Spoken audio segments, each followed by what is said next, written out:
Snoozecast, the podcast designed to help you fall asleep. Find us at snoozecast.com and now also on YouTube. If you enjoy our show, please write a review on the Apple Podcasts app, or if you don't have an Apple device, at podchaser.com/snoozecast. That's podchaser.com/snoozecast. Here's an excerpt from a recent review we loved. This podcast is the best ever. I love the stories. Puts me to sleep every time. Thank you so much to Alley Catwoman. Your review put a smile on our faces. This episode is brought to you from Under the Sea. Tonight, we'll read the first half to The Little Mermaid, written by Hans Christian Andersen and adapted by Snoozecast. The second half will air in our next episode. This story follows the journey of a young mermaid who is willing to give up her life in the sea as a mermaid in order to marry a prince and become human.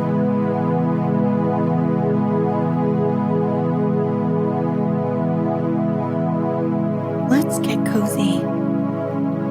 Close your eyes.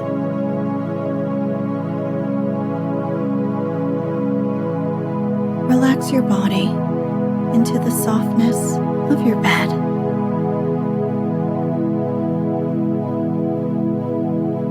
Now, take a few deep breaths.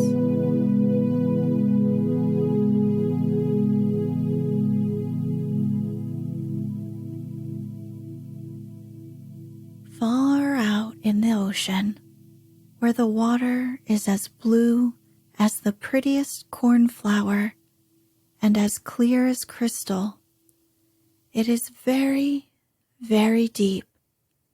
So deep, indeed, that many church steeples, piled one upon another, would not reach from the ground beneath to the surface of the water above. There dwell the Sea King and his subjects. We must not imagine that there is nothing at the bottom of the sea but bare yellow sand. No, indeed, for on this sand grow the strangest flowers and plants, the leaves and stems of which are so pliant that the slightest agitation of the water causes them to stir as if they had life. Fishes, both large and small, glide between the branches as birds fly among the trees here upon land. In the deepest spot of all stands the castle of the Sea King. Its walls are built of coral, and the long Gothic windows are of the clearest amber. The roof is formed of shells that open and close as the water flows over them.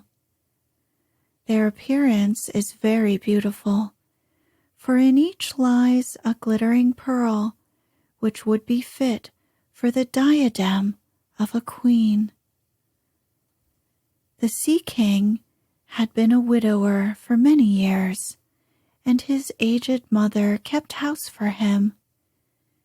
She was a very sensible woman, and exceedingly proud of her high birth, and on that account wore 12 oysters on her tail, while others of high rank were only allowed to wear 6. She was, however, deserving of very great praise, especially for her care of the little sea princesses, her 6 granddaughters. They were beautiful children, but the youngest was the prettiest of them all. Her skin was as clear and delicate as a rose leaf, and her eyes as blue as the deepest sea, but, like all the others, she had no feet, and her body ended in a fish's tail. All day long They played in the great halls of the castle, or among the living flowers that grew out of the walls. The large amber windows were open, and the fish swam in, just as the swallows fly into our houses when we open the windows. Only the fishes swam up to the princesses, ate out of their hands, and allowed themselves to be stroked. Outside the castle, there was a beautiful garden in which grew bright red and dark blue flowers, and blossoms like flames of fire. The fruit glittered like gold, and the leaves and stems waved to and fro continually. The earth itself was the finest sand, but blue as the flame of burning sulfur. Over everything lay a peculiar blue radiance, as if the blue sky were everywhere, above and below, instead of the dark depths of the sea.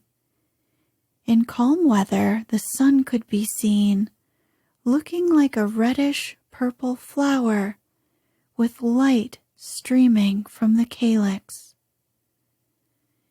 Each of the young princesses had a little plot of ground in the garden, where she might dig and plant as she pleased. One arranged her flower bed in the form of a whale. Another preferred to make hers like the figure of a little mermaid, while the youngest child made hers round, like the sun, and in it grew flowers as red as his rays at sunset. She was a strange child, quiet and thoughtful, while her sisters showed delight at the wonderful things which they obtained from the wrecks of vessels. She cared only for her pretty flowers, red like the sun, and a beautiful marble statue. It was the representation of a handsome boy, carved out of pure white stone, which had fallen to the bottom of the sea from a wreck. She planted by the statue a rose-colored weeping willow. It grew rapidly and soon hung its fresh branches over the statue, almost down to the blue sands. The shadows had the color of violet and waved to and fro like the branches, so that it seemed as if the crown of the tree and the root were at play, trying to kiss each other. Nothing gave her so much pleasure as to hear about the world above the sea. She made her old grandmother tell her all she knew of the ships and of the towns, the people and the animals. To her it seemed most wonderful and beautiful to hear that the flowers of the land had fragrance, while those below the sea had none, that the trees of the forest were green, and that the fishes among the trees could sing so sweetly that it was a pleasure to listen to them. Her grandmother called the birds fishes, or the little mermaid would not have understood what was meant, for she had never seen birds. "When you have reached your 15th year," said the grandmother, "you will have permission to rise up out of the sea and sit on the rocks in the moonlight while the great ships go sailing by. Then you will see both forests and towns." In the following year, one of the sisters would be 15, but as each was a year younger than the other, the youngest would have to wait 5 years before her turn came to rise up from the bottom of the ocean to see the earth as we do. However, each promised to tell the others what she saw on her first visit and what she thought was most beautiful. Their grandmother could not tell them enough. There were so many things about which they wanted to know. None of them longed so much for her turn to come as the youngest, she who had to wait the longest time and who was so quiet and thoughtful. Many nights she stood by the open window, looking up through the dark blue water and watching the fish as they splashed about with their fins and tails. She could see the moon and stars shining faintly, but through the water they looked larger than they do to our eyes. When something like a black cloud passed between her and them, she knew that it was either a whale swimming over her head or a ship full of human beings who never imagined that a pretty little mermaid was standing beneath them, holding out her white hands towards the keel of their ship. At length, the eldest was 15 and was allowed to rise to the surface of the ocean. When she returned, she had hundreds of things to talk about, but the finest thing, she said, was to lie on a sandbank in the quiet, moonlit sea near the shore, gazing at the lights of the nearby town that twinkled like hundreds of stars, and listening to the sounds of music, the noise of carriages, the voices of human beings, and the merry pealing of the bells in the church steeples. Because she could not go near all these wonderful things, she longed for them all the more. Oh, how eagerly did the youngest sister listen to all these descriptions, and afterwards, when she stood at the open window looking up through the dark blue water, she thought of the great city with all its bustle and noise, and even fancied she could hear the sound of the church bells down in the depths of the sea. In another year, the second sister received permission to rise to the surface of the water and to swim about where she pleased. She rose just as the sun was setting, and this, she said, was the most beautiful sight of all.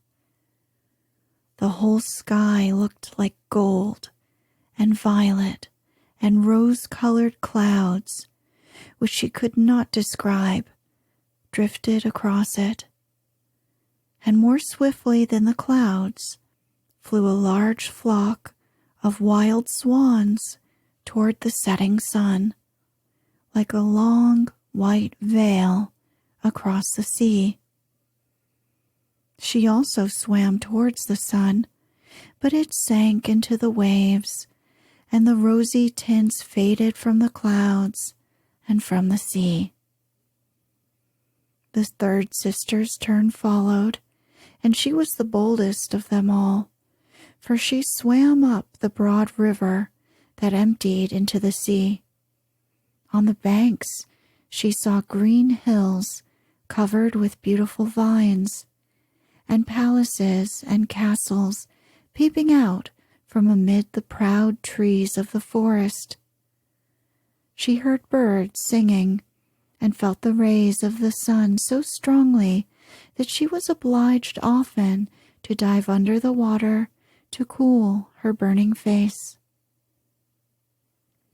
In a narrow creek, she found a large group of little human children, almost naked, sporting about in the water.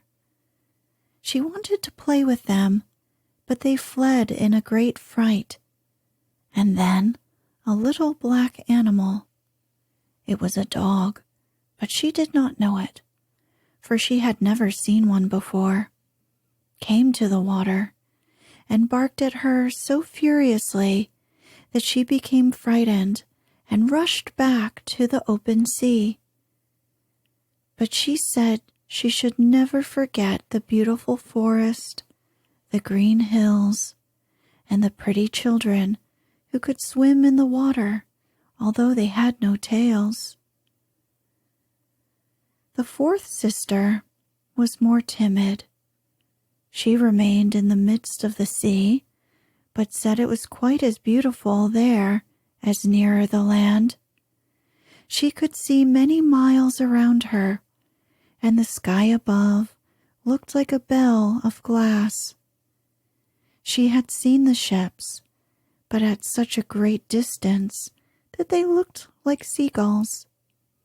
The dolphins sported in the waves, and the great whales spouted water from their nostrils, till it seemed as if 100 fountains were playing in every direction. The fifth sister's birthday occurred in the winter, so when her turn came, she saw what the others had not seen the first time they went up. The sea looked quite green, and large icebergs were floating about, each like a pearl, she said, but larger and loftier than the churches built by men. They were of the most singular shapes and glittered like diamonds. She had seated herself on one of the largest and let the wind play with her long hair.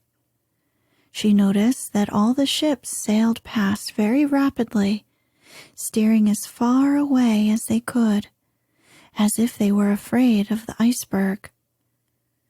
Towards evening, as the sun went down, dark clouds covered the sky, the thunder rolled, and the flashes of lightning glowed red on the icebergs as they were tossed about by the heaving sea. On all the ships the sails were reefed with fear and trembling, while she sat on the floating iceberg, calmly watching the lightning as it darted its forked flashes into the sea. Each of the sisters, when first she had permission to rise to the surface, was delighted with the new and beautiful sights. Now that they were grown-up girls and could go when they pleased, they had become quite indifferent about it.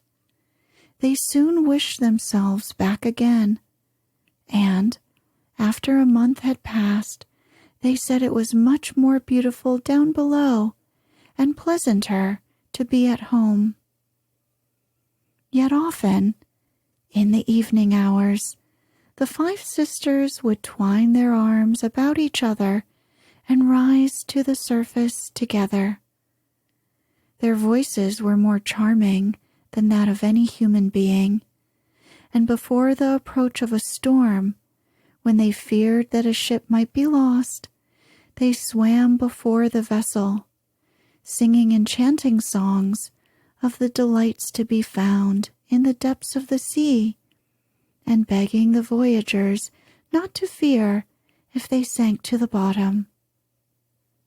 But the sailors could not understand the song and thought it was the sighing of the storm. These things were never beautiful to them, for if the ship sank, the men were drowned.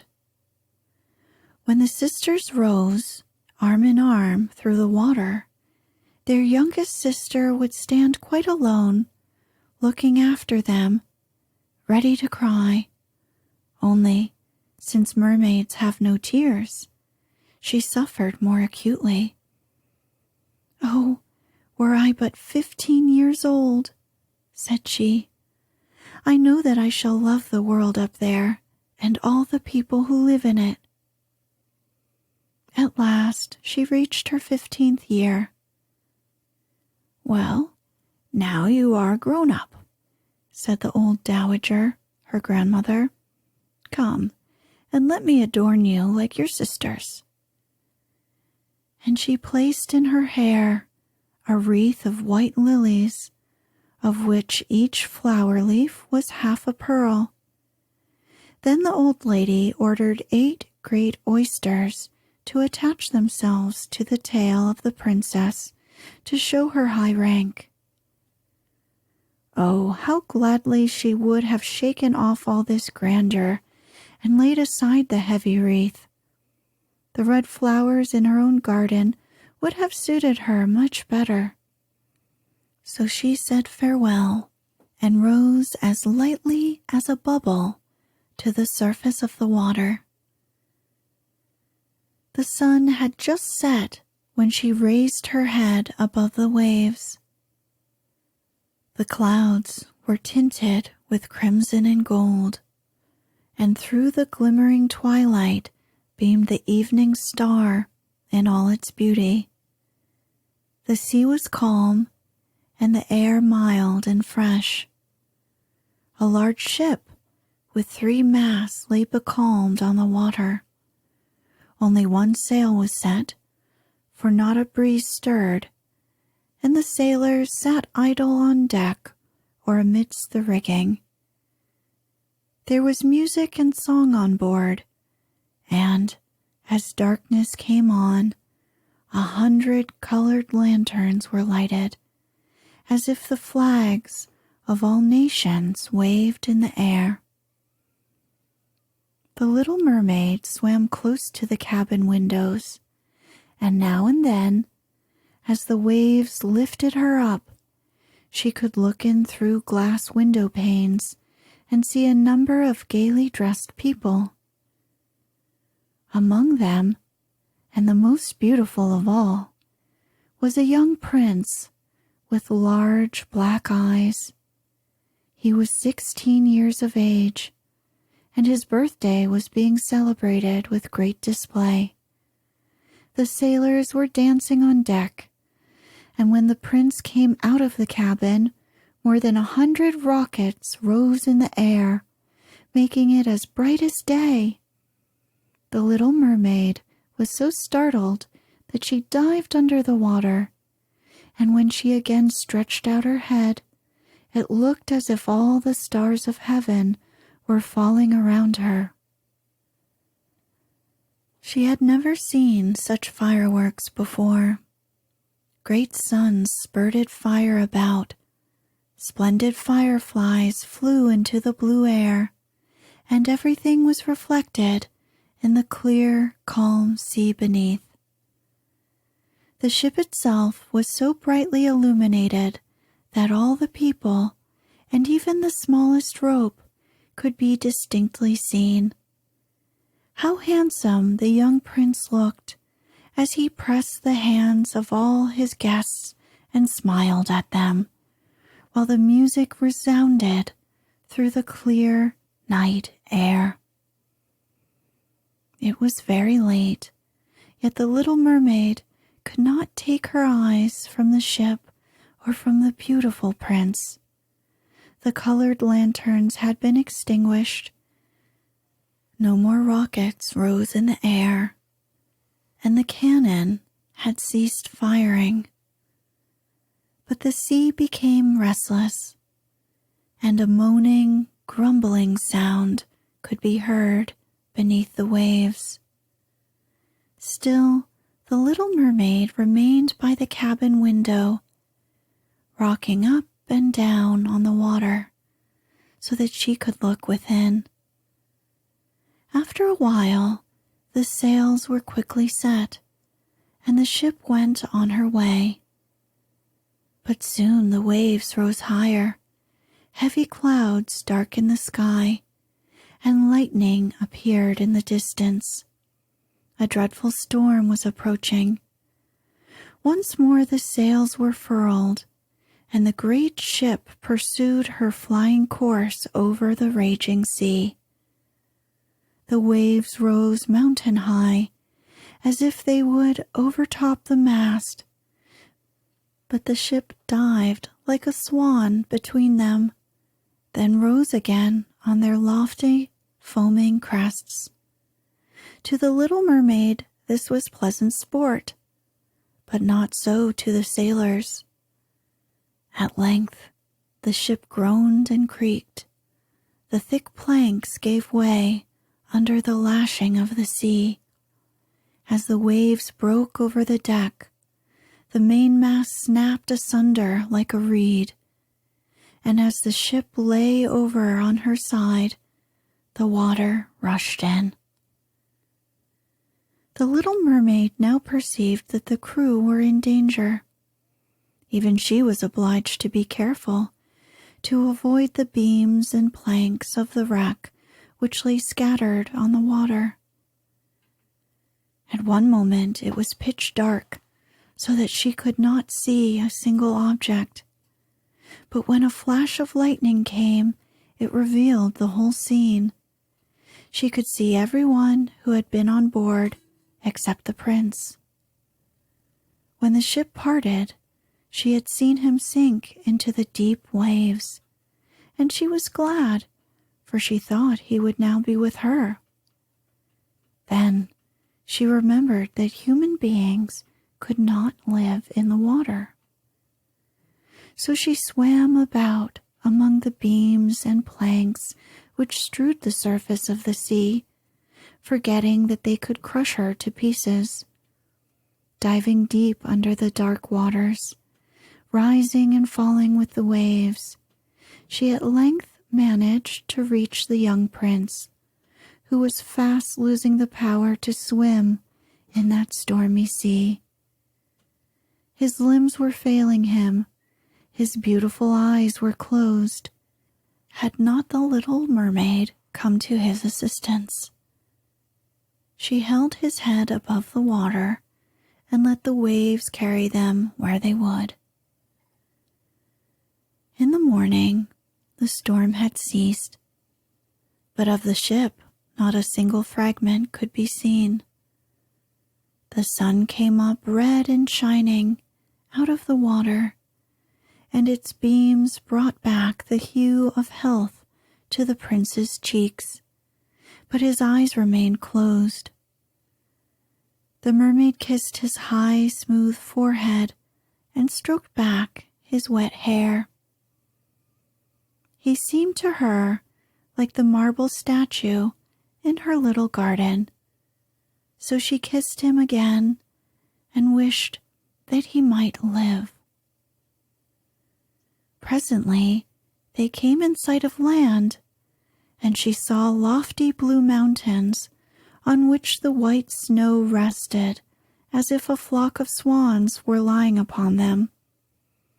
Beautiful green forests were near the shore, and close by stood a large building, whether a church or a convent she could not tell.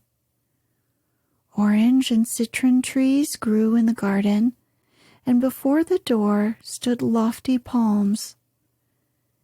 The sea here formed a little bay, in which the water lay quiet and still, but very deep. She swam with the handsome prince to the beach, which was covered with fine white sand, and there she laid him in the warm sunshine, taking care to raise his head higher than his body. Then bells sounded in the large white building, and some young girls came into the garden. The little mermaid swam out farther from the shore and hid herself among the high rocks that rose out of the water. Covering her head and neck with the foam of the sea, she watched there to see what would become of the poor prince. It was not long before she saw a young girl approach the spot where the prince lay. She seemed frightened at first, but only for a moment. Then she brought a number of people, and the mermaid saw that the prince came to life again and smiled upon those who stood about him. But to her he sent no smile. He knew not that she had saved him. This made her very sorrowful, and when he was led away into the great building, she dived down into the water and returned to her father's castle. She had always been silent and thoughtful, and now she was more so than ever. Her sisters asked her what she had seen during her first visit to the surface of the water, but she could tell them nothing. Many an evening and morning did she rise to the place where she had left the prince. She saw the fruits in the garden ripen and watched them gathered. She watched the snow on the mountain tops melt away. But never did she see the prince, and therefore she always returned home more sorrowful than before. It was her only comfort to sit in her own little garden and fling her arm around the beautiful marble statue, which was like the prince. She gave up tending her flowers, and they grew in wild confusion over the paths, twining their long leaves and stems round the branches of the trees. At length, she could bear it no longer and told one of her sisters all about it. Then the others heard the secret, and very soon it became known to several mermaids, one of whom had an intimate friend who happened to know about the prince. She had also seen the festival on board ship, and she told them where the prince came from and where his palace stood.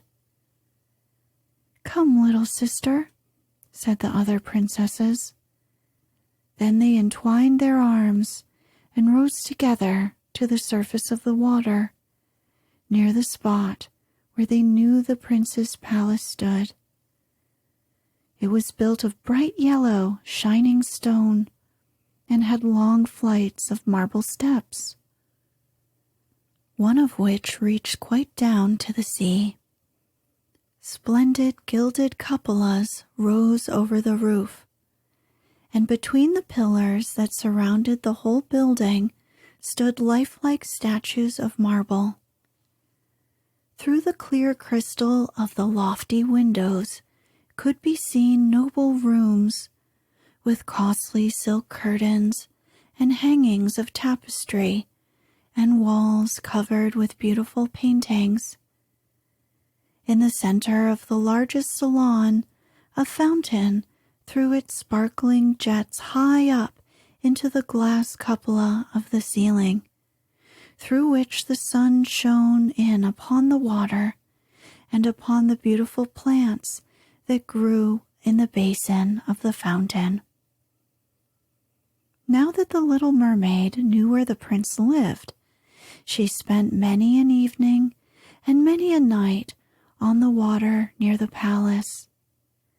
She would swim much nearer the shore than any of the others had ventured, and once she went up the narrow channel under the marble balcony, which threw a broad shadow on the water. Here she sat and watched the young prince, who thought himself alone in the bright moonlight. She often saw him evenings, sailing in a beautiful boat, on which music sounded and flags waved. She peeped out from among the green rushes, and if the wind caught her long, silvery white veil, those who saw it believed it to be a swan spreading out its wings. Many a night, too, when the fishermen set their nets by the light of their torches, she heard them relate many good things about the young prince. And this made her glad that she had saved his life when he was tossed about on the waves. She remembered how his head had rested on her bosom and how heartily she had kissed him. But he knew nothing of all about this and could not even dream of her.